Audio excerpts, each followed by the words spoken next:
So welcome to my channel on technology space with machine learning and artificial intelligence. So today's topic is ship under actuation.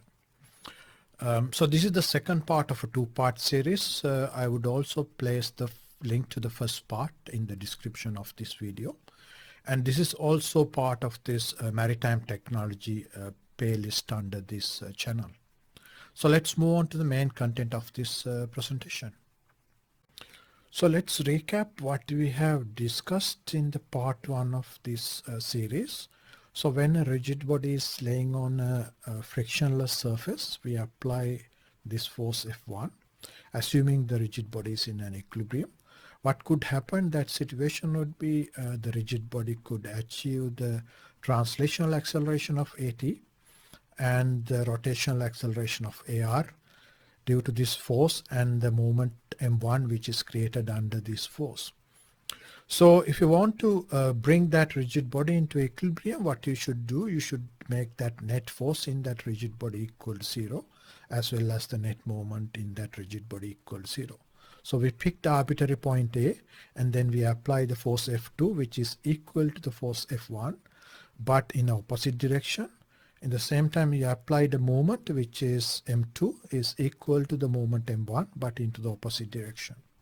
So that way the net force in this rigid body equal to 0, the net moment in this rigid body equal to 0. So then you can bring that rigid body into equilibrium condition. But you should also note that if this rigid body is moving in a constant velocity in the initial situation, it may keep that constant velocity in the same way, since the net movement and the forces in this rigid body is equal to 0. So since we had the capability to apply that equal opposite force and moment in this arbitrary point A, we believe this type of systems you can categorize as fully actuated systems. So then we discussed that underactuated situation in this same rigid body. So the important thing about this situation would be the force and the moment we have applied on this arbitrary point may not be strong enough to counter the existing force and the moment in this rigid body. Therefore, this rigid body can achieve the translational acceleration of AT and the rotational acceleration of AR. Simply, they are not going to be equal to 0. Because of that, while these rigid bodies start moving and it start rotating itself due to this acceleration component. So then we said, since we have studied this underactuated system, we would match that rigid body into an ocean-going vessel. So in this case, we assume that the rigid body is this vessel itself, and then the frictionless surface is this navigating water. So let's see how these two can compare each other and get a better idea about the underactuated situation existing on this ship navigation. So let's assume a vessel with propeller-rudder-bow thruster configuration for its power requirement, and this is a somewhat simplified power configuration for a vessel. There can be vessels with many thruster configurations to improve their maneuverability. So then this vessel is navigating towards the true north under the propeller thrust. So that thrust is denoted by FP in this situation. So due to that propeller thrust, there would be a surge acceleration, which is denoted by AU, would be applied on the apparent center of gravity of this vessel, which is denoted by CGA. So if you have any questions on this apparent center of gravity, I have done another video on this concept, and I will place the link to that video in the description of this video. So due to the acceleration in the surge direction, there could be a velocity also appearing towards that the same direction, which is denoted as a surge velocity by VU, and this is appearing from the apparent center of gravity of this vessel. So due to the both velocity and the acceleration conditions of this vessel, there will be a ship resistance, which is denoted by FRU working against this vessel. And this is due to the interaction between the ocean and the vessel itself. Ship resistance is somewhat a complex concept because there are many components being a part of this ship resistance.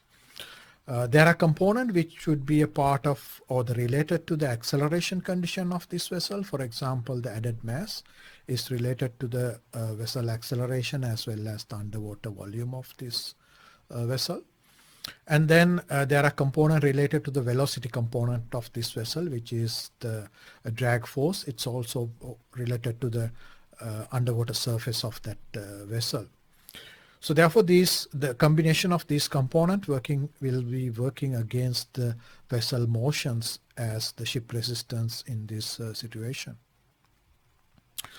So if you try to create a propeller thrust which is exactly equal to the ship resistance, that means FRU equal to the FP, what could happen? The net force in this vessel is equal to 0.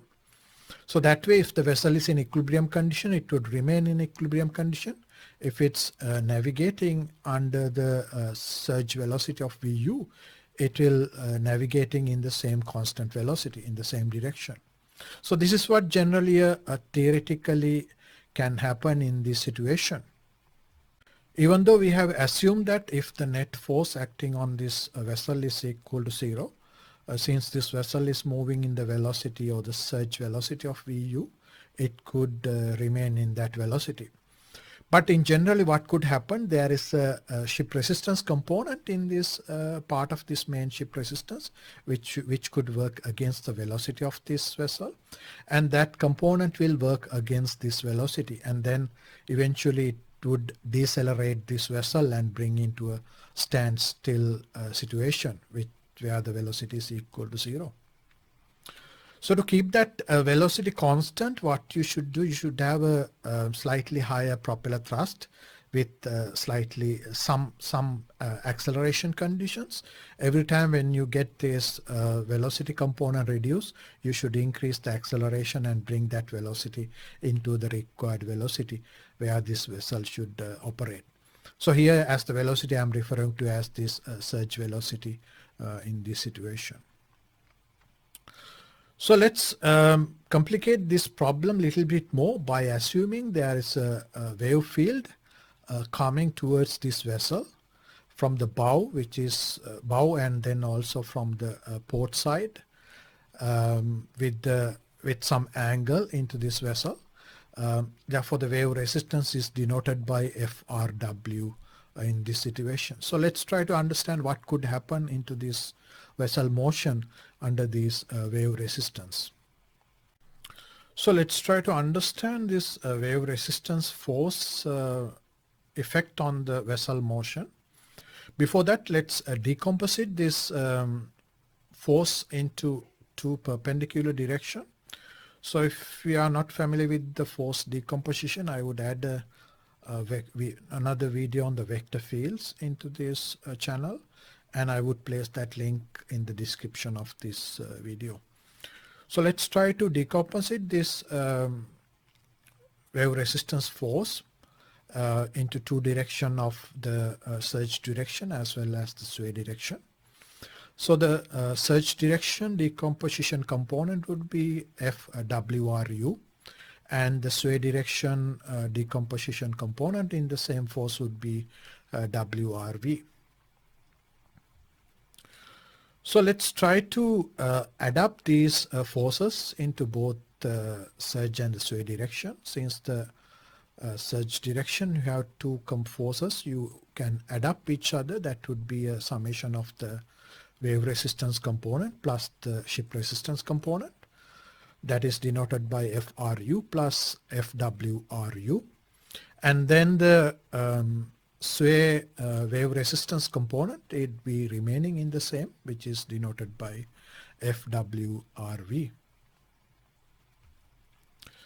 So since this there's a new force component acting upon this vessel from the sway direction, which is denoted by FWRV as a component of this wave resistance, there would be an acceleration in this vessel also towards the sway direction.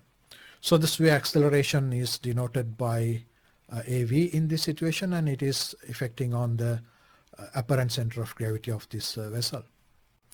So there will be a sway velocity which is denoted by Vu acting on the apparent center of gravity of this vessel. So this velocity is created due to the sway acceleration in this vessel. So since this vessel is moving into the sway direction also with its own acceleration and velocity component, there will be a ship resistance which is denoted by FRV will be acting against this vessel motion. You should remember that this ship resistance consists of this component related to both the velocity and acceleration conditions of this vessel in the sway direction. So let's try to add up all the forces in the sway direction in this vessel. So the wave resistance component, which is denoted by FWRV, is already there, and then there was additional ship resistance component created due to that sway direction motion of this vessel, which was denoted by FRV. So when you add up these two components, the FRV force would be negative because it's working against the wave resistance component in this situation. So by adding the surge and sway velocity component, you can create the resultant velocity vector, which is categorized as the co-speed vector in this figure, and that is denoted by V. And there will be an angle for that co-speed vector from the true north, which is denoted by chi in this figure. So the creation of the co-speed vector is one of the effect came out of that resultant force of the sway direction. So the second effect from that same force would be there would be a movement created on the yaw direction of this vessel, and that yaw moment is denoted by MWRV. And then since we have a yaw moment acting on the apparent center of gravity in this figure, due to that moment there would be a yaw acceleration also created in this figure, which is denoted by AR. So due to that yaw acceleration AR, there will be a yaw velocity, which is also an angular velocity, and we have denoted that as omega R, and that is also called the yaw rate.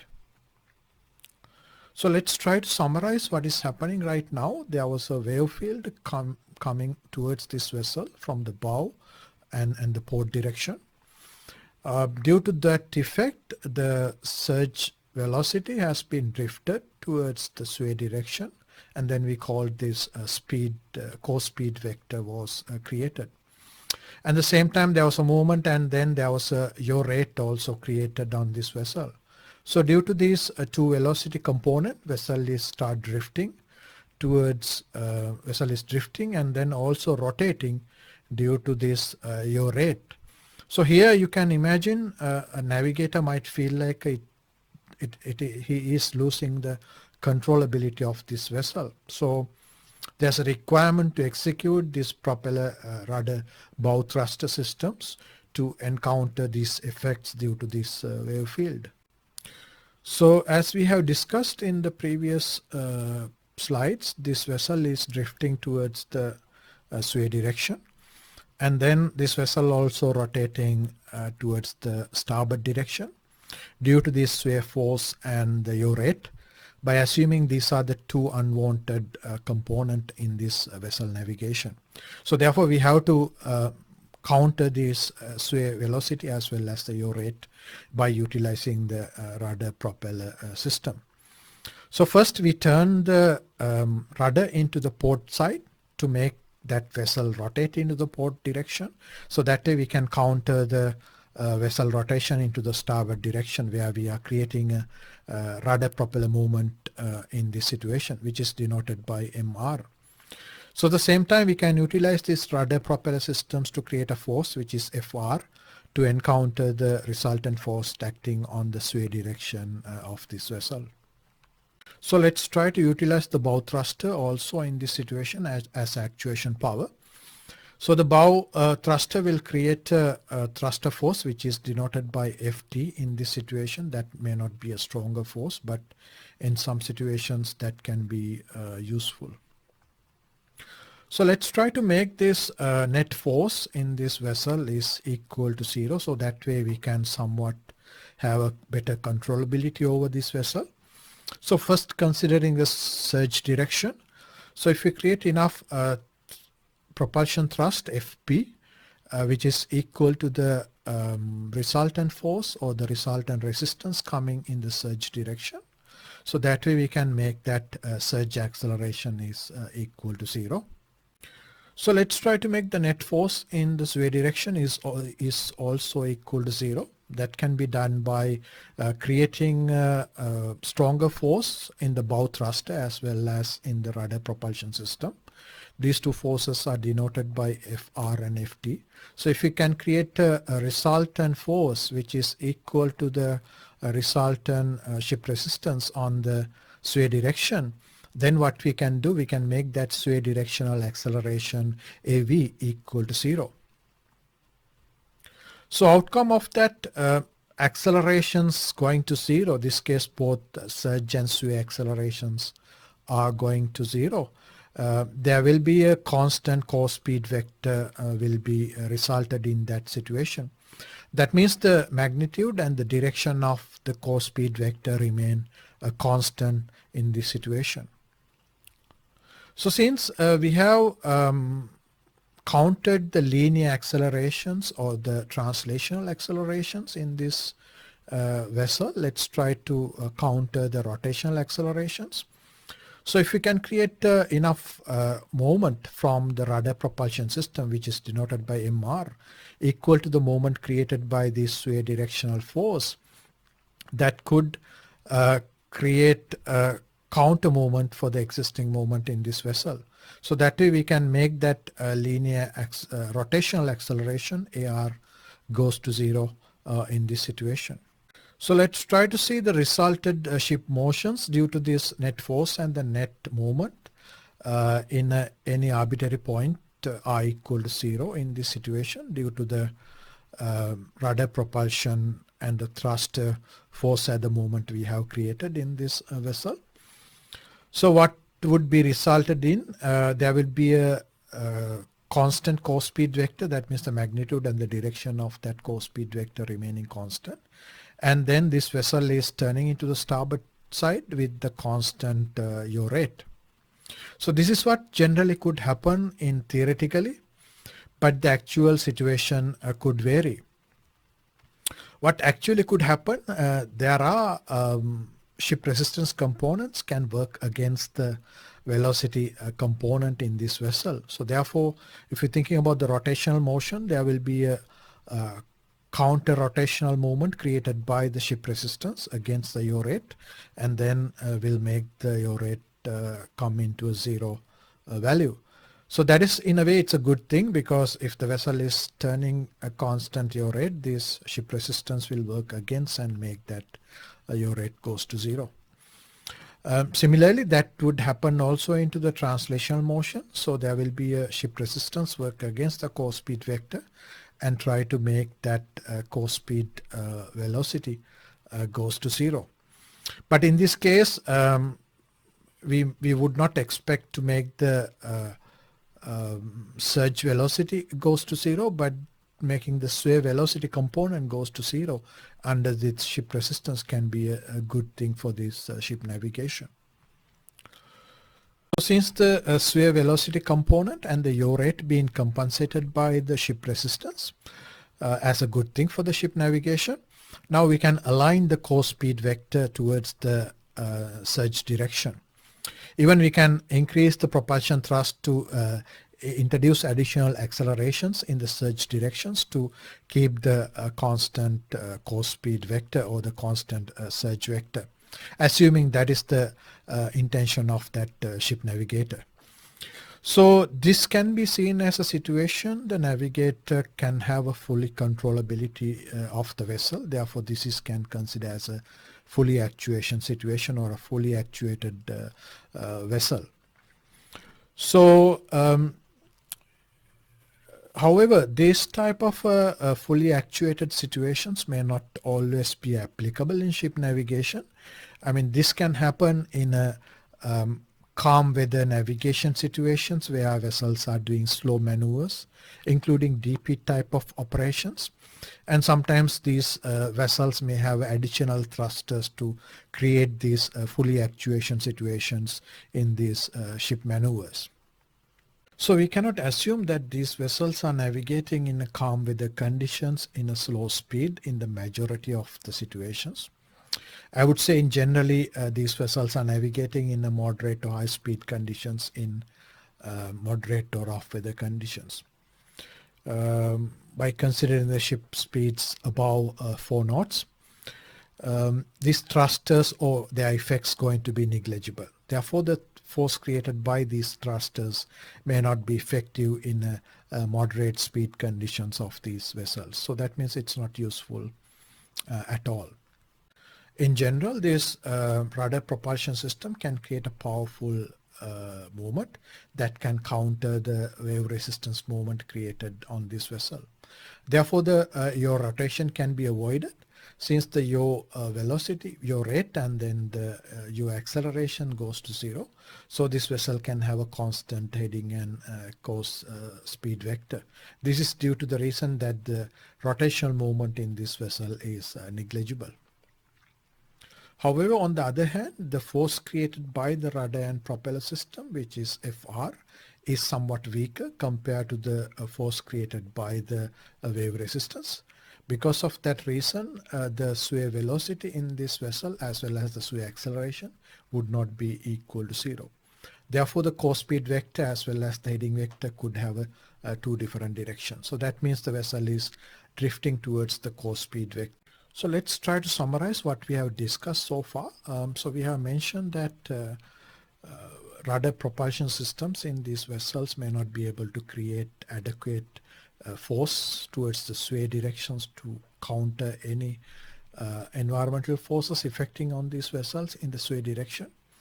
Therefore, vessels start to have a course speed vector and the heading vector in two different directions.